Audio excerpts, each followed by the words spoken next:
اللہ سبحانہ تعالیٰ بندے کی دعا ہر وقت قبول کرتا ہے، لیکن اگر کوئی تکلیف یا بیماری ہو یا جادو کی شکایت ہو تو اس کے لیے باقاعدہ طریقے پر بیٹھ کر اپنے رب کو پکارنا، قبولیت کے اوقات میں رب کو پکارنا بہت ضروری ہے،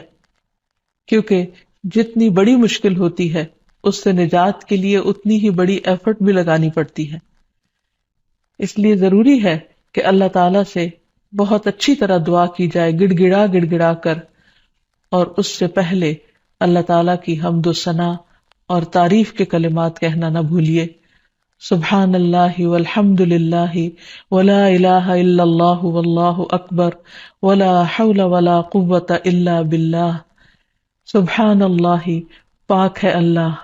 اللہ ہی کی تسبیح ہے، والحمد للہ، اب سب تعریف اللہ کے لیے ہے، ولا الہ الا اللہ،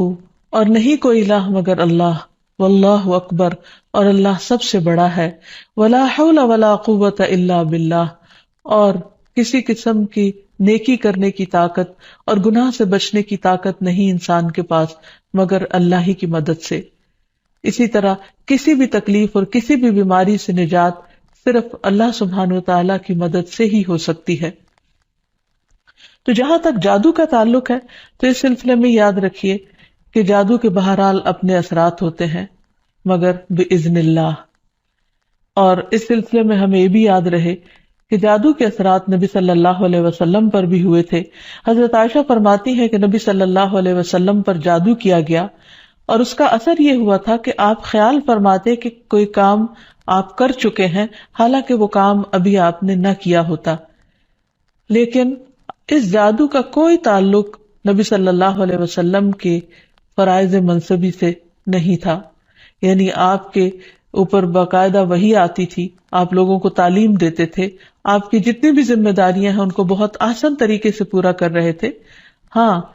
بعض اوقات عام روزمرہ کے کاموں میں کچھ خلل واقع ہو جاتا۔ اسی طرح حضرت عائشہ رضی اللہ تعالی عنہا پر بھی جادو کیا گیا۔ اس سلسلے میں عمرہ جو ان کی شاگرد ہیں وہ کہتی ہیں کہ ایک مرتبہ حضرت عائشہ بیمار ہو گئی اور ان کی بیماری کا دورانیہ بہت لمبا ہو گیا، یعنی وہ ٹھیک نہیں ہو رہی تھی۔ اسی دوران مدینہ منورہ میں ایک طبیب آیا، یعنی علاج معالجہ کرنے والا، تو حضرت عائشہ کے بھتیجے ان کے پاس گئے اور انہوں نے حضرت عائشہ کا نام لیے بغیر ان کی ساری علامات بتائیں کہ وہ کس قسم کی تکلیف میں مبتلا ہیں،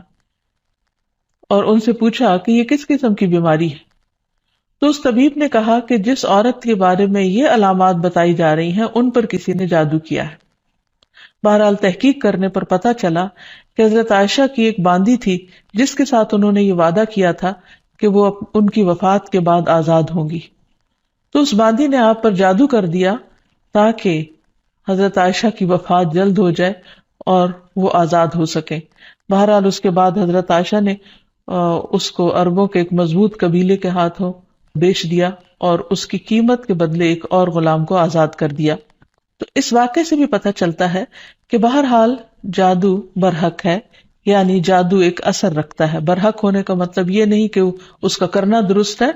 ہرگز نہیں، بلکہ جادو تو کفر ہے، جادو تو کبیرہ گناہوں میں سے ایک گناہ ہے، لیکن لوگ بہت سے اور کبیرہ گناہوں کی طرح اس گناہ کا بھی ارتکاب کرتے چلے جاتے ہیں۔ تو اس لیے اس بارے میں معلوم ہونا چاہیے انسان کو کہ یہ کس قسم کی بیماری ہے، کس قسم کی تکلیف ہے اور اس کے مقاصد کیا ہیں اور اس کا علاج کیا ہے۔ سب سے پہلی بات تو یہ ہے کہ جادو عموماً دشمنی یا حسد کی وجہ سے کیا جاتا ہے، یا کسی سے کوئی انتقام لینے کے لیے، کوئی بدلہ لینے کے لیے، اور اس کا مقصد یہ ہوتا ہے کہ دوسرے کو تکلیف میں مبتلا کر دیا جائے۔ یہ بالکل ایسے ہی ہے جیسے لوگوں کو جسمانی طور پر تکلیف میں مبتلا کیا جاتا ہے کہ کسی کو کچھ مارا جائے ہاتھ سے یا کسی ڈنڈے سے تو جسم کو تکلیف ہوتی ہے، اسی طرح روح کو بھی تکلیف پہنچتی ہے، اور روح کی تکلیف کچھ الفاظ کے ذریعے ہوتی ہے۔ جیسے عام روزمرہ زندگی میں بھی جب کوئی ہماری تعریف کرتا ہے تو ہمیں اچھا لگتا ہے، اور جب کوئی ہمیں گالی گلوچ کرتا ہے تو ہمیں اس سے تکلیف پہنچتی ہے، اذیت پہنچتی ہے، چونکہ روح اور جسم آپس میں گندھے ہوئے ہیں۔ اس لیے اگر جسم کو کوئی تکلیف پہنچتی ہے تو وہ روح، اس کا اثر روح تک جاتا ہے۔ اسی طرح اگر روح پر کوئی چیز اثر انداز ہوتی ہے، کوئی کلام یا کچھ ایسے عملیات، تو اس کا اثر جسم تک بھی جاتا ہے، اور اس طرح انسان جادو کے اثر سے نہ صرف یہ کہ روحانی طور پر بلکہ بعض اوقات جسمانی طور پر بھی بیمار ہو سکتا ہے، اور اس میں بہت سے مذموم مقاصد ہوتے ہیں. بعض اوقات والدین اور اولاد میں یا شوہر بیوی میں یا دوستوں میں لڑائی جھگڑا اور ناچاکی پیدا کی جاتی ہے، اور باہم پیار محبت کے رشتوں کے اندر نفرت کے بیج بوئے جاتے ہیں. پھر یہ کہ جادو کی علامات کیا ہیں، کس کو کیسے پتا چلے کہ جادو ہوا ہے یا نہیں. تو اس میں یہ ہے کہ انسان کی ان یوزول سی کنڈیشن ہو جاتی ہے، یعنی انسان اسی روٹین میں زندگی بسر کر رہا ہے، وہی صبح اٹھنا، کھانا پینا، روزمرہ کے معمولات، لیکن کسی چیز میں دل نہیں لگتا، طبیعت بیزار ہونے لگتی ہے. اور یہ نہیں کہ یہ ایک دن کے لیے 2 دن کے لیے، کیونکہ ایسا تو ہر ایک کے ساتھ ہو ہی جاتا ہے. ایک لمبے عرصے کے لیے کیفیات تبدیل ہونے لگتی ہیں، سستی یا گھبراہٹ طاری ہو جاتی ہے، ذہنی انتشار یعنی کسی چیز پر کنسنٹریشن کا نہ رہنا، حد سے زیادہ چڑچڑا پن، بعض اوقات عبادات میں بالکل دل نہ لگنا، اور بغیر کسی ظاہری بیماری کے یا بغیر کسی ظاہری جسمانی بیماری کے انسان کے اندر بیماری کی کیفیت محسوس ہوتے رہنا. بعض اوقات ڈراؤنے خواب آتے ہیں، کبھی خون کے چھینٹے اور کچھ غیر معمولی قسم کی چیزیں گھروں میں دیکھی جاتی ہیں. بعض اوقات خاوند بیوی ایک دوسرے سے نفرت کرنے لگتے ہیں، ان میں جدائی تک ہو جاتی ہے. لیکن اس کا یہ مطلب نہیں کہ ان علامات میں سے کوئی ایک علامت کسی وقت انسان کے اندر پائی جائے تو انسان فوراً شک کرے کہ مجھ پر جادو کر دیا گیا، کیونکہ آج کل یہ وبا بھی بہت عام ہو چکی ہے کہ ہر دوسرا شخص اس وہم میں گرفتار ہے کہ اس پر کسی نے کچھ کر دیا ہے. یہ ضروری نہیں ہوتا کہ ہر وقت ایسی علامات کسی کے کچھ کیے سے ہی ہوں. یہ ویسے بھی انسان ہے، کبھی تھک جاتا ہے، کبھی غذا میں کوئی تبدیلی ہو جاتی ہے، کبھی ویسے بھی انسان کا دل اللہ کے ہاتھ میں ہے، جس طرف چاہے اس کو پھیر دے. تو انسان کی طبیعت میں ایک ملال سا اور ایک سستی، ایک بے چینی سی پائی جاتی ہے. تو ان سب چیزوں کا تعلق ضروری نہیں کہ جادو سے ہی ہو، لیکن اگر جادو ہو تو یہ علامات انسان میں دکھائی دیتی ہیں. اب اگر کسی کے اندر ایسی چیزیں ہیں اور علاج کے باوجود، جسمانی علاج کے باوجود شفا نہیں ہو رہی، تو اس کے لیے ضروری ہے کہ انسان پھر روحانی علاج بھی کرے. روحانی علاج کے لیے ضروری نہیں کہ کسی بابے کے پاس یا کسی مذہبی بزرگ کے پاس ہی انسان جائے. انسان خود بھی اللہ سبحانہ و تعالیٰ کا کلام پڑھ سکتا ہے اور پورے یقین اور ایمان کے ساتھ، اور اس سے انسان کو شفا ہو سکتی ہے، کیونکہ کسی انسان کے ہاتھ میں کوئی طاقت نہیں. اصل طاقت اللہ کے کلام میں ہے، جس کو پورے یقین اور ایمان کے ساتھ پڑھنا چاہیے. بہرحال اس سے پہلے کہ انسان کسی ایسے جادو کا شکار ہو، کچھ حفاظتی تدابیر بتائی گئی ہیں. جیسے جسمانی بیماریوں سے بچنے کے لیے حفاظتی تدابیر بتائی جاتی ہیں، ایسے ہی روحانی بیماریوں سے بچنے کے لیے بھی حفاظتی تدابیر ہیں. اس میں سب سے پہلے تو یہ کہ انسان پاک صاف رہے، طہارت اور وضو کا اہتمام کرے، عبادات کی پابندی کرے، کیونکہ شیاطین ایسے شخص پر اثر انداز نہیں ہو سکتے کہ جو اللہ سبحانہ تعالیٰ کے ساتھ مضبوط تعلق رکھتے ہیں. عبداللہ بیان کرتے ہیں کہ نبی صلی اللہ علیہ وسلم کے سامنے ایک شخص کا ذکر کیا گیا کہ وہ صبح تک پڑا سوتا رہا اور نماز کے لیے بھی نہیں اٹھا. تو آپ نے فرمایا شیطان نے اس کے کان میں پیشاب کر دیا، یعنی اپنی نجاست بھر دی. تو اس سے یہ پتہ چلتا ہے کہ ایسے لوگوں پر جو فرائض سے غفلت برتتے ہیں وہ زیادہ ایسی بیماریوں کا شکار ہوتے ہیں. اسی طرح عبادات کی پابندی بہت ضروری ہے، کیونکہ جب انسان اللہ تعالیٰ کے آگے جھکتا ہے، اللہ تعالیٰ کے ساتھ اس کا تعلق مضبوط ہوتا ہے،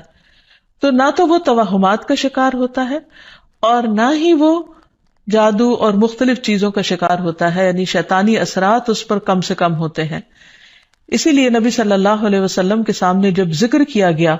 کہ ایک شخص صبح تک پڑا سوتا رہا اور نماز کے لیے بھی نہیں اٹھا، تو اس پر آپ نے فرمایا کہ شیطان نے اس کے کان میں پیشاب کر دیا ہے، یعنی اپنی نجاست اس میں ڈال دی ہے. تو جو شخص شیطانی نجاست کے اثر میں ہو، پھر وہ سب سے بڑی بیماری اس کو لاحق ہو جاتی ہے، چاہے اس کو جادو کہیں یا کچھ اور. لیکن حقیقت یہ ہے کہ انسان جب اللہ کا اطاعت گزار بنتا ہے، رب کا فرما بردار بنتا ہے، تو شیطان اس کو اپنے کنٹرول میں نہیں لے سکتا، کیونکہ اللہ تعالیٰ فرماتے ہیں ان عبادی لیس لک علیہم سلطان، میرے بندے تیرا ان پر کوئی زور نہیں چلتا، کوئی زور نہیں چل سکے گا. ایک اور جگہ پر فرمایا الا عبادک المخلصین، مگر تیرے چنے ہوئے بندے. تو ہمیں ایسے بندوں میں شامل ہو جانا چاہیے جو اللہ کے محبوب ہیں، اللہ کے چنے ہوئے ہیں، اور اس کے لیے اللہ تعالیٰ نے جو ہمیں احکامات دیے ہیں، جو طریقے سکھائے ہیں، ان کے مطابق زندگی بسر کی جائے۔ پھر اسی طرح یہ ہے کہ کثرت سے اللہ تعالیٰ کا ذکر کیا جائے، خصوصاً استغفار، کیونکہ بہت سی تکلیفیں انسان کے اپنے ہی گناہوں کی وجہ سے آتی ہیں۔ جیسے آتا ہے ما اصابکم من مصیبت فبما کسبت ایدیکم، جو بھی مصیبت تم کو پہنچی وہ تمہارے اپنے ہاتھوں کی کمائی کی وجہ سے تھی۔ پھر اسی طرح اپنے گھروں کو تصاویر اور مجسموں سے پاک کرنا چاہیے، کیونکہ رسول اللہ صلی اللہ علیہ وسلم نے فرمایا فرشتے اس گھر میں داخل نہیں ہوتے جہاں کتا اور تصویر ہوتا ہے۔ پھر حفاظتی تدابیر میں سے یہ بھی ہے کہ انسان اپنے کھانے پینے کی عادات کو درست کرے،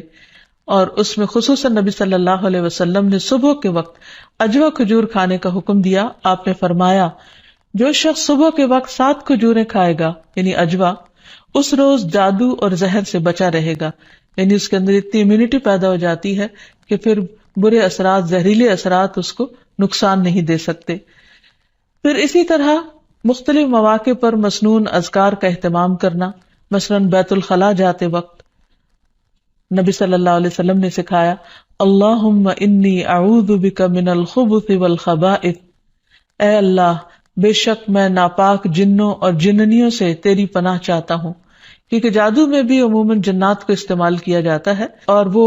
گندی جگہوں پر رہنا پسند کرتے ہیں، اسی لیے جب کوئی بیت الخلاء جائے تو یہ دعا پڑھ لے تو انشاءاللہ اس سے ان کے شر سے محفوظ رہے گا۔ پھر اسی طرح آپ نے فرمایا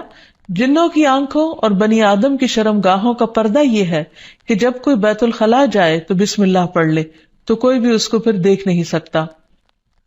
پھر اسی طرح شوہر بیوی کے خاص تعلق میں بھی دعا سکھائی گئی، بسم اللہ اللہم جنبنا الشیطان وجنب الشیطان ما رزقتنا، اللہ کے نام کے ساتھ میں شروع کرتا ہوں، اے اللہ ہمیں شیطان سے بچا اور شیطان کو اس چیز سے دور رکھ جو اس کے نتیجے میں تو ہمیں عطا فرمائے۔ تو آپ نے فرمایا کہ اگر اس کے بعد میاں بیوی کو کوئی اولاد ملے گی تو شیطان اسے نقصان نہیں پہنچا سکتا۔ اسی طرح تحلیل پڑھنا، لا الہ الا اللہ وحدہ لا شریک لہ لہ الملک ولہ الحمد وہو علی کل شیء قدیر، کہ اللہ کے سوا کوئی معبود نہیں، تنہا ہے، اس کا کوئی شریک نہیں، اسی کے لیے بادشاہی ہے اور اسی کے لیے تعریفیں ہیں اور وہ ہر چیز پر قدرت رکھنے والا ہے۔ دن میں جو شخص 100 دفعہ اس کو پڑھے گا اس کے لیے 10 غلاموں کو آزاد کرنے کا ثواب ہے، 100 نیکیاں لکھی جائیں گی، 100 برائیاں مٹائی جائیں گی، اور خصوصاً اس دن وہ شام تک شیطان کے شر سے محفوظ رہے گا، اور کوئی شخص اس دن اس سے بہتر عمل کرنے والا نہیں سمجھا جائے گا سوائے اس کے جو اس سے زیادہ اس کو پڑھے۔ پھر اسی طرح انسان ہر معاملے میں جہاں بھی انسان کو مشکل ہو اللہ تعالیٰ کی پناہ میں اپنے آپ کو دے۔ تو خلاصہ کلام یہ ہے کہ انسان اپنے آپ کو مختلف طرح کے توہمات سے بھی بچائے اور ہر چھوٹی بڑی بات کو جادو قرار نہ دے، یا کسی کام کو کرنے کا ارادہ نہ ہو تو یہ سوچے کہ مجھ پر جادو کر دیا گیا ہے اس لیے میں اس کام کو نہیں کر سکتا، تو یہ دراصل شیطانی وسوسے ہوتے ہیں، اس لیے ان سے بچنا بھی ضروری ہے۔ بہرحال اگر ایسے وسوسے ہوں یا حقیقت میں کوئی بیماری ہو تو اس کا علاج بھی بتایا گیا ہے، کیونکہ کوئی بیماری ایسی نہیں کہ جو قابل علاج نہ ہو۔ رسول اللہ صلی اللہ علیہ وسلم نے فرمایا ہر بیماری کے لیے دوا ہے، جب کسی مریض کو صحیح طریقے پر بیماری کی دوا پہنچتی ہے تو وہ اللہ تعالیٰ کے حکم سے درست ہو جاتا ہے۔ اسی طرح جادو بھی ایک بیماری ہے اور اس بیماری کا علاج بھی قرآن و سنت میں موجود ہے۔ اس کے لیے سب سے پہلے تو یہ پتہ لگانے کی ضرورت ہے کہ کیا واقعی جادو ہے بھی یا نہیں، اور اس میں ہم دیکھتے ہیں کہ نبی صلی اللہ علیہ وسلم کو خواب کے ذریعے دکھایا گیا تھا کہ ان پر جو جادو کیا گیا ہے وہ کہاں پر دبایا گیا ہے، تو آپ نے اس کو نکلوایا تھا۔ لیکن ضروری نہیں کہ ہم میں سے ہر ایک کو یہ پتا چل سکے کہ جادو ہے کہاں، اول تو ہو سکتا ہو ہی نہ، صرف توہم ہی ہو، ایک خیال ہی ہو کسی کا، کیونکہ بعض چیزیں انسان جب بار بار سوچتا ہے تو وہ اس کو حقیقت معلوم ہونے لگتی ہے۔ لیکن اگر انسان کو کوئی ایسا خواب آ جائے تو ٹھیک ہے، اور اگر نہیں بھی آتا تو انسان اللہ سبحانہ وتعالیٰ کا ذکر کرتا رہے اور اس کے ذریعے علاج کرے۔ اس میں خاص طور پر شرعی دم جسے رقیہ شرعیہ کہا جاتا ہے، آج کل مختلف قراء کی آواز میں قرآن مجید کی سلیکٹڈ آیات ریکارڈ کر دی گئی ہیں، مریض اس کو بار بار سنتا رہے تو انشاءاللہ اس کا توڑ ہو جائے گا۔ پھر اسی طرح اللہ تعالیٰ کی کتاب سے علاج، کیونکہ قرآن مجید میں آتا ہے وَنُنَزِّلُ مِنَ الْقُرْآنِ مَا هُوَ شِفَاءٌ وَرَحْمَةٌ لِّلْمُؤْمِنِينَ، اور ہم قرآن کے ذریعے سے وہ چیز نازل کرتے ہیں جو مومنوں کے لیے شفا اور رحمت ہے۔ تو قرآن مجید میں جیسے سب سے پہلے سورۃ الفاتحہ پڑھنا، کیونکہ اس کے اندر اللہ تعالیٰ سے مدد مانگی جاتی ہے، ایاک نعبد و ایاک نستعین، صرف تیری ہم عبادت کرتے ہیں اور صرف تجھی سے ہم مدد چاہتے ہیں کہ یا اللہ تو ہماری اس بیماری اور تکلیف کو دور فرما دے۔ پھر اسی طرح آیت الکرسی، کیونکہ جب انسان آیت الکرسی پڑھتا ہے تو اللہ سبحانہ وتعالیٰ کی طرف سے اس کے لیے ایک خاص محافظ مقرر کر دیا جاتا ہے، اور اگر رات کو انسان پڑھ کر سوتا ہے تو صبح تک وہ فرشتہ انسان کی حفاظت کرتا ہے۔ پھر اسی طرح سورۃ البقرہ کا پڑھنا، رسول اللہ صلی اللہ علیہ وسلم نے فرمایا سورۃ البقرہ پڑھا کرو، کیونکہ اس کا پڑھنا باعث برکت ہے، اسے چھوڑنا باعث حسرت ہے، اور اس کے پڑھنے والے پر جادوگر قدرت نہیں پا سکتے۔ یعنی جو شخص قرآن پڑھتا ہے، خصوصاً سورۃ البقرہ پڑھتا رہتا ہے، تو کسی کا جادو اس شخص پر اثر نہیں کرتا۔ پھر اسی طرح معوذات پڑھنا، رسول اللہ صلی اللہ علیہ وسلم نے فرمایا صبح اور شام 3 بار معوذات کہہ لو تو یہ تمہاری ہر چیز سے کفایت کریں گی، یعنی سورۃ الاخلاص، قل اعوذ برب الفلق اور قل اعوذ برب الناس۔ اس کے علاوہ بھی مریض قرآن مجید کی تلاوت کثرت کے ساتھ کرتا رہے، اور پھر اگر ہو سکے تو بیری کے پتوں کو پانی میں ملا کر اس پانی سے غسل کر لے، اس کو بھی ایک مؤثر علاج کے طور پر بتایا گیا ہے۔ لیکن اس کے ساتھ ساتھ انسان غیر شرعی طریقوں سے مکمل طور پر پرہیز کرے، کیونکہ اس سے انسان کے ایمان اور عقیدے میں خلل واقع ہو جاتا ہے۔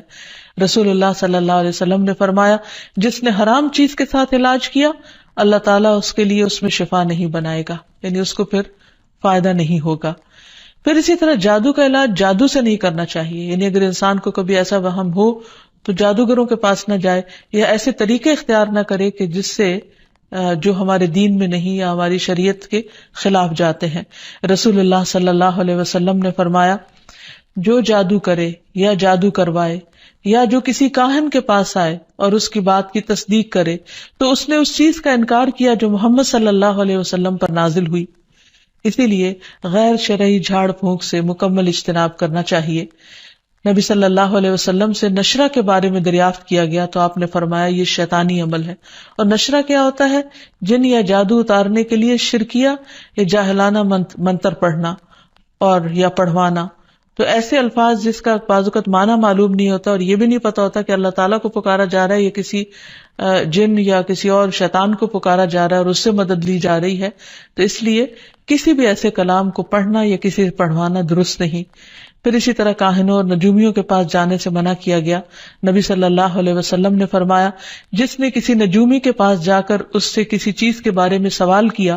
تو اس کی 40 رات کی نمازیں قبول نہیں ہوگی، یعنی اس نے اپنے دین کی بربادی کر لی۔ تو اس لیے کسی کے پاس جانے کی بجائے خود انسان زیادہ سے زیادہ قرآن مجید پڑھے، اور اگر وہ پڑھا ہوا نہیں تو آج ہر طرف بہت سی کیسٹس اور CDs اور ایسی چیزیں ملتی ہیں کہ جس سے انسان قرآن مجید کی تلاوت مسلسل سن سکتا ہے۔ ہو سکے تو مکمل قرآن مجید ایک ہفتے میں سن کر اپنے بیماری کا علاج کیا جائے۔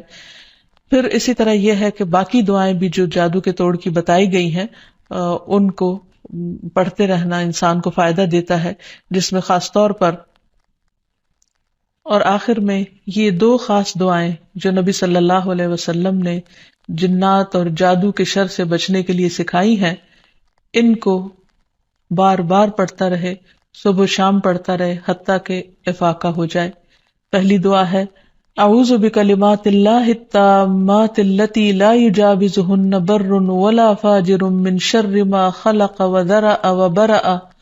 ومن شر ما ينزل من السماء ومن شر ما يعرج فيها ومن شر ما ذرأ في الأرض ومن شر ما يخرج منها ومن شر فتن الليل والنهار ومن شر كل طارق إلا طارقا يطرق بخير يا رحمن۔ میں اللہ کے کامل کلمات کے ساتھ پناہ چاہتا ہوں جن سے آگے نہ تو کوئی نیک اور نہ ہی کوئی برا شخص بڑھ سکتا ہے، ہر اس چیز کے شر سے جس کو اس نے بنایا، پیدا کیا اور پھیلایا،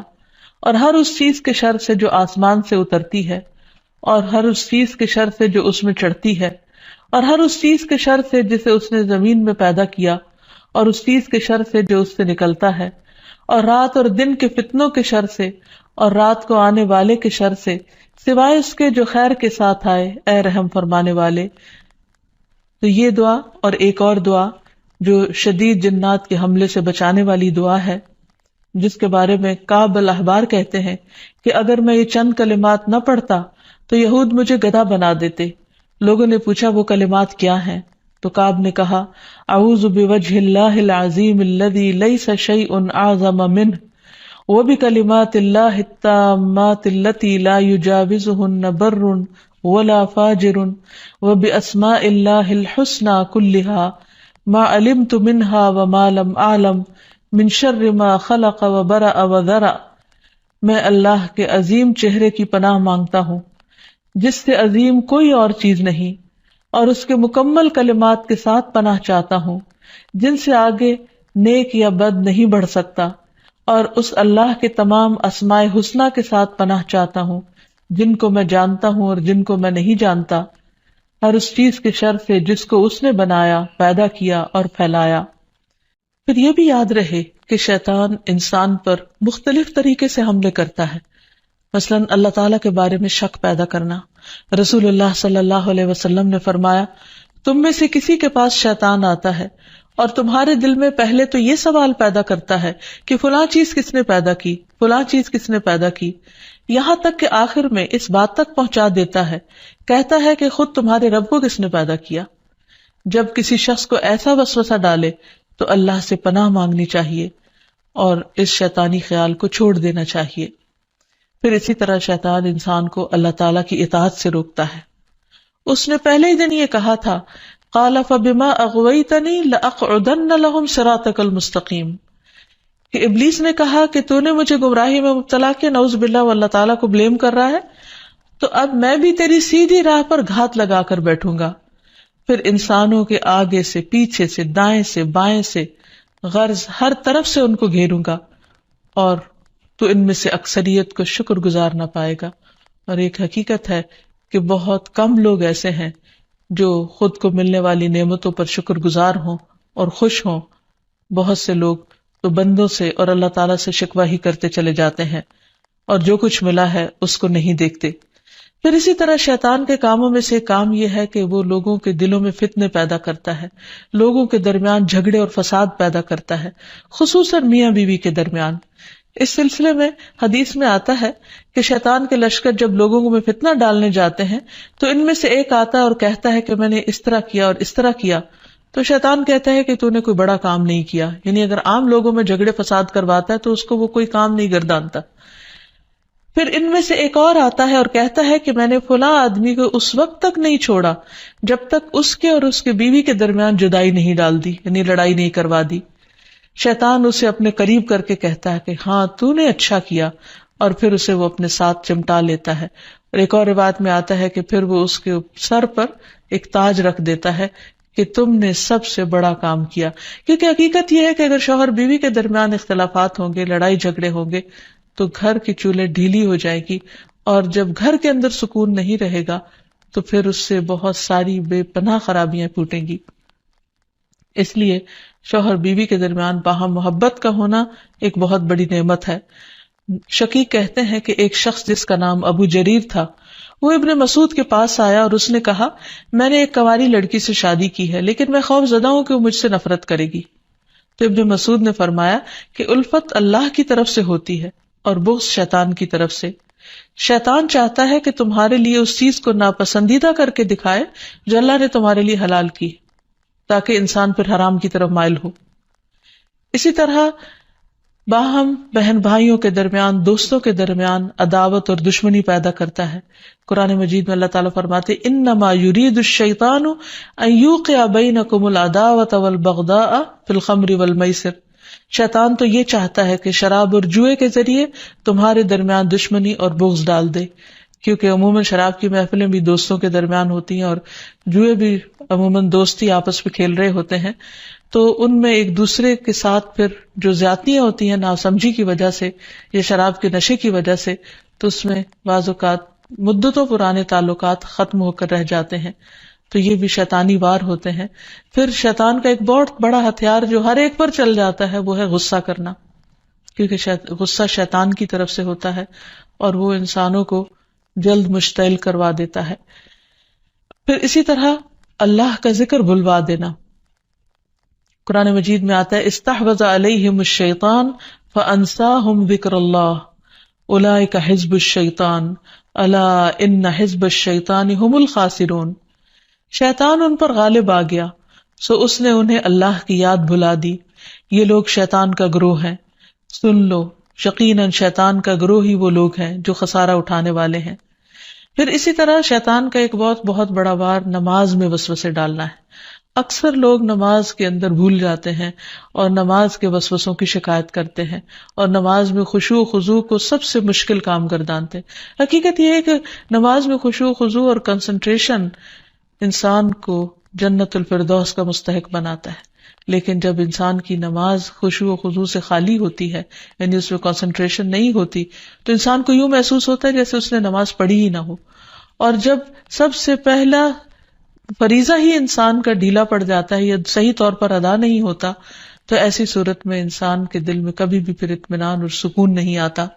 تو بہرحال رسول اللہ صلی اللہ علیہ وسلم نے فرمایا کہ جب نماز کے لیے اذان دی جاتی ہے تو شیطان ہوا خارج کرتا ہے اور بڑی تیزی کے ساتھ پیٹ موڑ کر bھاگتا ہے تاکہ اذان کی آواز نہ سن سکے، اور جب اذان ختم ہو جاتی ہے تو پھر واپس آ جاتا ہے، لیکن جو ہی تکبیر شروع ہوتی ہے پھر پیٹ موڑ کر بھاگ جاتا ہے. جب تکبیر بھی ختم ہو جاتی ہے تو شیطان دوبارہ آ جاتا ہے اور نمازی کے دل میں وسوسے ڈالتا ہے اور کہتا ہے فلاں بات یاد کرو، فلاں بات یاد کرو. ان باتوں کی شیطان یاد دہانی کراتا ہے جن کا اسے کبھی خیال نہ گزرا تھا. اس طرح انسان کو محو کرتا ہے ان خیالات میں، یہاں تک کہ انسان کو یہ بھی یاد نہیں رہتا کہ اس نے کتنی رکعتیں پڑھی تھی، یعنی اس کو رکعتوں کی تعداد تک بھول جاتی ہے. پھر نماز کے اندر ادھر ادھر اس کو بھٹکاتا رہتا ہے اور کبھی اس کی نگاہ ادھر ادھر اٹھ جاتی ہے، ذرا سے شور پر انسان کی توجہ نماز سے ہٹ جاتی ہے، اور بعض اوقات انسان پوری کی پوری نماز پڑھ جاتا ہے لیکن اس میں اللہ کی یاد نام کی کوئی چیز نہیں ہوتی، کیونکہ اللہ کی یاد سب سے پہلے انسان کے دل میں ہوتی، اور اگر دل میں ہی اللہ کی یاد نہیں تو زبان سے محض پڑھا ہوا یاد نہیں کہلا سکتا. پھر اسی طرح شیطان انسان سے برائی اور بے حیائی کے کام کرواتا ہے. قرآن مجید میں اللہ تعالیٰ فرماتے ہیں کہ انما یأمرکم بالسوء والفحشاء وان تقولوا علی اللہ ما لا تعلمون، کہ وہ تمہارا کھلا دشمن ہے، وہ تمہیں برائی اور بے حیائی کا حکم دے گا، نیز اس بات کا کہ تم اللہ کے ذمے ایسی باتیں لگا دو جن کا تمہیں خود علم نہیں، یعنی ایسی باتیں اللہ تعالیٰ کے بارے میں کہو جو لا علمی پر مبنی ہو. بہت سے لوگ اللہ کے بارے میں یا اللہ تعالیٰ کے احکامات کے بارے میں جھگڑتے ہیں بغیر یہ جانے کہ اللہ تعالیٰ نے کسی بات کا حکم کیوں دیا ہے. پھر اسی طرح شیطان کا ایک حربہ ہے انسان کا لباس اتروانا، کیونکہ جنت کا لباس اتروایا تھا آدم اور حوا سے شیطان نے ان کو بہکا کر، اور دنیا میں بھی وہ یہی چاہتا ہے کہ انسان بے حیائی اور فحاشی کی طرف مائل ہو. پھر اسی طرح انسان کے برے اعمال کو شیطان مزین کرتا ہے. جب انسان کو غلط کام کرتا ہے اور اس پر اس کو شرمندگی نہیں ہوتی، اس پر اس کو کوئی ریگریٹس نہیں ہوتے، تو یہ دراصل شیطان کا حربہ ہوتا ہے جو اس پر چل چکا ہوتا ہے. پھر اسی طرح انسان کو اذیت بھی پہنچاتا ہے، جیسے ایوب علیہ السلام کو جو بیماری تھی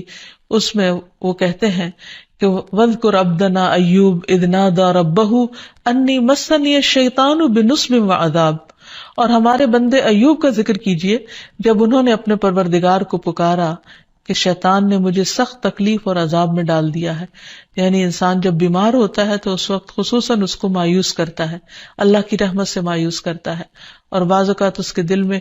ایسی ایسی باتیں ڈالتا ہے کہ جسمانی بیماری سے زیادہ انسان روحانی تکلیف میں مبتلا ہو جاتا ہے.